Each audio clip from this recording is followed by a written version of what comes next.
Seguimos, por CX30 Radio Nacional, 11:30 AM. Espero que estemos saliendo bien al aire, Damián. Cualquier cosa me avisás, porque tenía un problemita con el micrófono.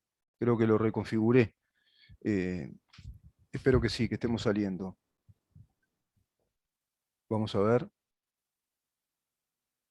No, parece que no. Sí. Bueno, estamos como los locos, ¿no? No, sí, no, sí. Bueno, año 2021, balance de un gobierno en pandemia, intitulé esta editorial. En el repaso de ayer, bueno, y el repaso de todo este año, conversando con el diputado, el doctor Felipe Schipani, vimos una lista de logros del gobierno. Es larga, empezás a hacer una lista y realmente es larga y en temas claves, fundamentales. Por ejemplo, la exitosa vacunación contra la COVID-19 en nuestro país, en un año complicado en materia de contagios, que después baja rápidamente con la campaña vacunatoria después de un exitoso año 2020 en el manejo de la pandemia y en un sentido integral del manejo de la pandemia, como repasamos en el 2021 a los meses de febrero, marzo, abril, estaba complicado el nivel de contagio, pero empieza a bajar con la campaña vacunatoria, y bueno, obtenemos una especie o suerte de inmunidad de rebaño. Hoy estamos en más del 80% de vacunados y con tercera dosis un 42%. Ayer decíamos que se dispara ahora este virus Omicron, que es altamente contagioso. Algunos dicen que es 3 veces más, otros que es 20 veces más. Lo cierto es que se están registrando muchísimos casos en Europa. Es más leve esta variante, es mucho más leve, no afecta tanto, parece, a la parte pulmonar, pero es complicada y peligrosa para aquellos que no están inmunizados, que no están vacunados, que tienen apenas una dosis o ninguna. De 2 dosis hacia arriba parece que se complica menos y con tercera dosis es realmente muy leve, da síntomas prácticamente de una gripe leve, inclusive de un resfrío, un pequeño dolor de cabeza. Pero hay casos más complicados y son para los que no están inmunizados. Y por ahí estaba la incógnita que uno planteaba ayer, y sobre todo ahora en este periodo de verano, de temporada estival, veraniega, turística, donde, bueno, hay mucho ingreso de turistas, especialmente Argentina, un país subtesteado, país que no está haciendo las cosas bien en materia sanitaria, y bueno, podrán venir más contagios. Hoy se dio ya la cifra de 601 contagios, en un volumen significativo de test, y eso se va a disparar. Veremos cómo se va solucionando ese tema. Te repito, es menos agresiva esta variante, se tendrá que incentivar más a la población a vacunarse, tendrá que ocurrir que haya una campaña más fuerte, que exista otra vez la conferencia de prensa concientizadora de parte del presidente, el ministro de Salud Pública. Se los ve muy callados en esta materia, ¿no? Muy callados. Inclusive ayer habíamos dicho, si se complicara mucho, hay países que plantean la obligatoriedad directamente de la vacuna, ¿no? Hay gente que se ha enojado en el programa, otros que no, pero hay gente que se enoja y te dicen, che, vos que la vas de libertario, te llenás la boca con libertario, hablas de la obligatoriedad de la vacuna. ¿Qué tendrá que ver lo libertario con la obligatoriedad de una vacuna que te permita la inmunización colectiva y proteger el bienestar público por excelencia, que es la salud? Primera disposición, de la Constitución de la República, en el artículo séptimo, de los derechos fundamentales es el derecho a la libertad y la vida. La vida es uno de los derechos fundamentales y prioriza inclusive nuestro constituyente la vida en caso de que corra peligro, y la vida pública, el colectivo, la sociedad uruguaya, si se ve en peligro, en este caso por una pandemia, es evidentemente muy constitucional sostener inclusive una fuerte campaña pro vacuna, pero a su vez si se complicara que colapsaran los hospitales, los sanatorios, y por qué no se podría ir a una campaña vacunatoria obligatoria. Claro, también me dirás, ya es tarde, ¿no? Y sí, la verdad que hay nuevos paradigmas. Otro argumento es, bueno, pero la vacuna no está tan comprobada como vacunas anteriores que llevaron de 5 a 10 años. Es un mito, ya está comprobada, son casi 3.000 millones de habitantes en el mundo que se vacunaron y no hay consecuencias graves, letales de las vacunas.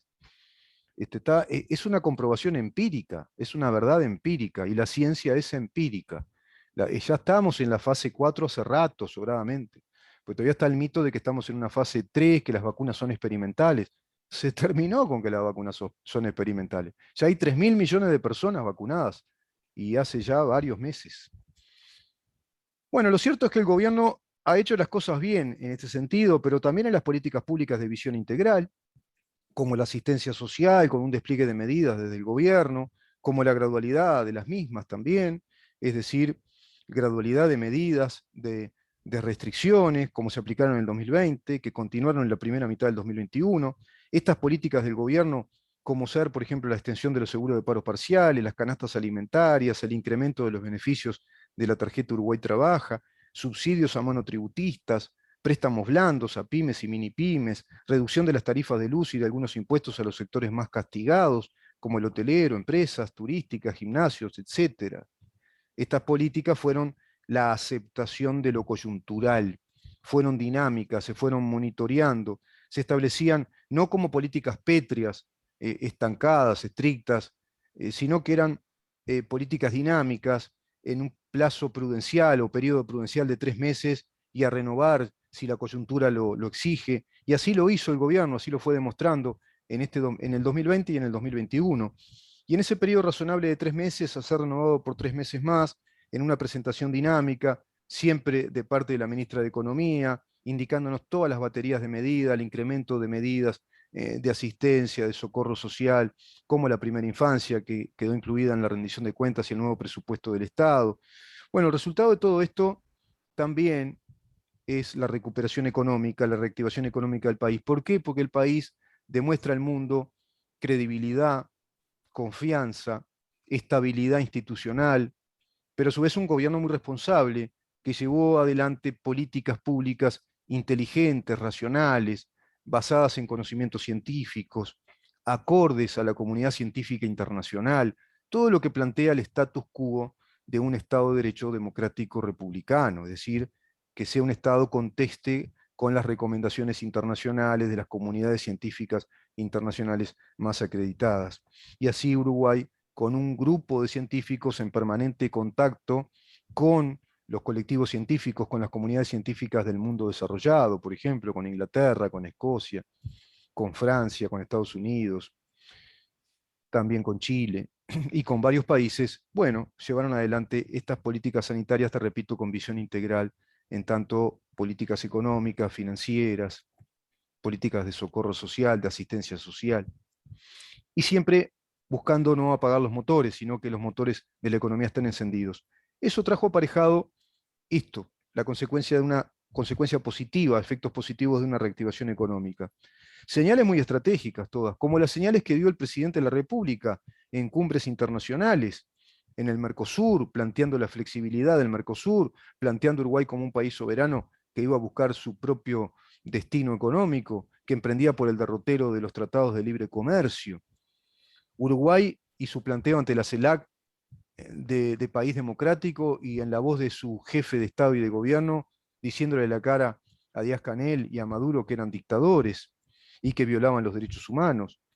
El mismo presidente ante la ONU planteando la necesaria apertura de Uruguay al mundo, la apertura a mercados mundiales, el intercambio de conocimiento, el intercambio comercial, la apertura también a nuevas inversiones. Todo esto generó el advenimiento de capitales, ya se están instalando en el país, capitales de inversión en distintas áreas de la economía.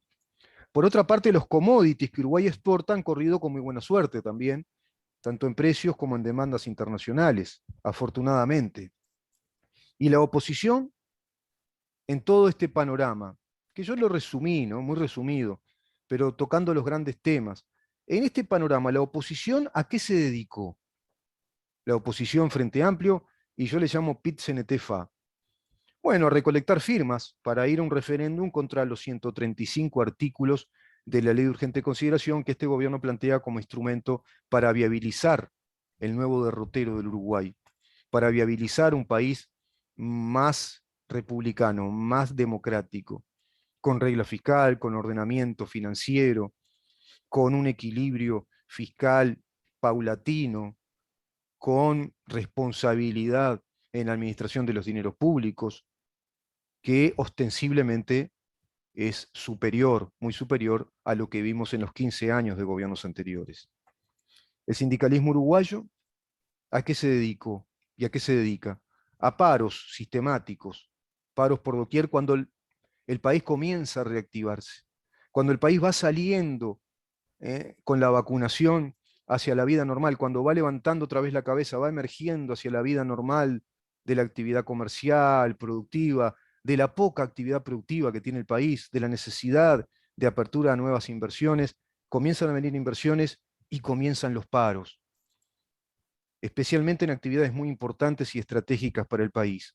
Los paros en el puerto, por ejemplo, aquel de las 72 horas, dejando 3.400 contenedores sin embarcar, con 2 barcos que se fueron sin llevar la mercadería, aduciendo conflictos entre los empleados de Montecom con Catón Natí, aduciendo un acuerdo distorsivo respecto a la ley. Bueno, no justifica ese tipo de paros en plena zafra de exportaciones que el Uruguay necesita, y a su vez no justifica el comportamiento antisolidario y antipatriótico de los sindicalistas organizados en el Supra para con el resto de los trabajadores.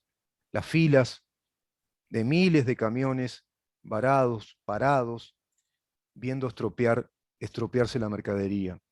Ahora, últimamente, el ganado estresado. Se tiró por tierra todo el trabajo metódico, como acá lo vimos con INIA, del bienestar animal, científicos, ingenieros agrónomos, veterinarios, productores rurales, pequeños productores, peones de campo, estibadores de camiones, conductores de camiones, los que arrean el ganado, subir ese ganado a los camiones para que después ese ganado termine totalmente estresado, adelgazando rápidamente, como escuché informes veterinarios, ese ganado que se estropeaba en esas horas y horas de paro, porque unos 50, 60 sindicalistas habían parado el puerto.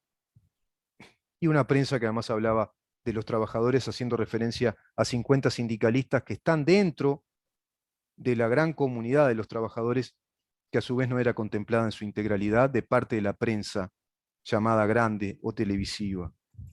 A eso se estaba dedicando y se sigue dedicando el sindicalismo y el Frente Amplio, que inclusive mienten descaradamente, porque van construyendo el relato socialista marxista.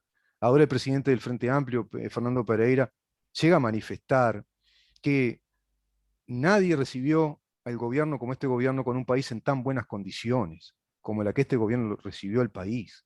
¿De qué buenas condiciones está hablando Fernando Pereira? Acabamos de analizar con Eduardo Abeña el desastre financiero del país, el país de la deuda, el país del endeudamiento exponencial, con un déficit fiscal del 5,1%, con un país endeudado en un 76% del Producto Bruto Interno, donde hay deuda para rato, para el futuro, donde se desmanteló gran parte del aparato industrial del país, donde cerraron industrias nacionales, se fueron inversores internacionales desde el 2014 en adelante, con un nivel altísimo de desempleo. ¿Qué país dejaron bien? ¿De qué país habla Fernando Pereira? Y a su vez agrega que este gobierno lo está destrozando. Bueno, es increíble. Campañas todas por el referéndum, como la que acabamos de escuchar y que yo ahora se las transmito a ustedes de parte del presidente, flamante presidente del Frente Amplio. Bueno, evidentemente no hay otra lectura que desestabilización de parte del Frente Amplio y del sindicato, del sindicalismo, perdón, uruguayo, desestabilización del gobierno y por ende del país. Paros anunciados como paro general del transporte, los paros en la educación con ocupación de algunos liceos, piquetes, como te decía, en el puerto. Bueno, la actividad legislativa fue intensa. Se legisló, se investigó, como fue el asunto FENAPES y horas de licencia sindical que se otorgaron por fuera del reglamento del estatuto docente. El presidente del FENAPES habla casi 3 horas, José Olivera, habla casi 3 horas con la bancada del Frente Amplio y deja plantada la bancada de diputados del gobierno. ¿Qué le iba a preguntar la bancada del gobierno? Iba a ser el doctor Subía el primero en preguntar. ¿En dónde está el convenio al que aluden para el otorgamiento de esas horas? Convenio que dicen existió entre el CODICEN y el sindicato de docentes de FENAPES. Evidentemente el convenio no existió. ¿Qué señal dio ahí el presidente del FENAPES al Parlamento uruguayo? No es muy republicana, no es una señal republicana democrática. Pero ¿y cómo lo va a hacer de parte de un integrante del Partido Comunista, una señal republicana democrática? El desplante a diputados en una comisión de investigación por un asunto tan delicado como las horas sindicales, las horas de licencia sindical que extralimitan totalmente lo que plantea el protocolo docente, el estatuto docente, el convenio entre CODICEN y FENAPES. El campo lo han minado, el campo laboral, sindical, social, económico del país está minado por un sindicalismo único de corte marxista. El diálogo es entre el gobierno entonces y el Partido Comunista. Ese es el diálogo que hay en verdad.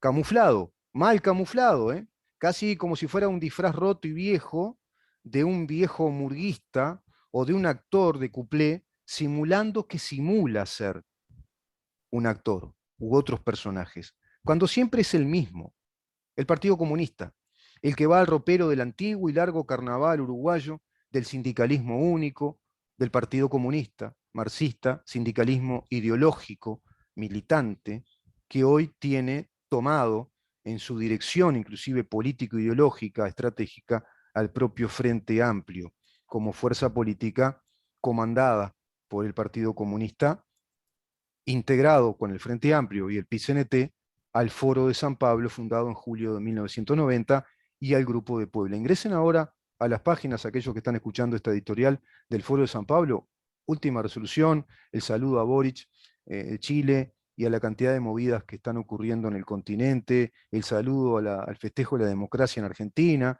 esa fanfarria kirchnerista en la que se durmió Mujica, quedó dormido, por ejemplo, y se recibía a Ignacio Lula da Silva. El socialismo marxista siempre usó toda esta estrategia, ya lo planteó Carlos Marx en su obra de pensamiento, lo demuestran tantos hechos de la historia, ¿verdad?, en los cuales los conflictos fueron creados para obtener argumentos políticos desde los conflictos más aparentemente civilizados en principio, y luego van tomando un cariz más violento. Así ocurrió acá en el país con la guerrilla Tupamara, sustentada por la inteligencia policial y militar soviético-cubana, incluido también el ejército clandestino del Partido Comunista Uruguayo, un Partido Comunista que hoy no hizo la autocrítica como se la hizo en el mundo después de la perestroika y la caída del muro de Berlín, sino que se apeó rápidamente al Foro de San Pablo en julio de 1990 y luego al Grupo de Puebla. Dicho todo esto, da para mucho más, la editorial es mucho más larga, no me da el tiempo, el desplante de José Olivera y tantas otras cosas que mencioné, las mentiras de Fernando Pereira como presidente del Frente Amplio, si esto no es crónica, una crónica más del marxismo anunciado, no sé de qué estaríamos hablando. Nos reencontramos mañana a partir de las 10 de la mañana para saber en dónde estamos. Chau.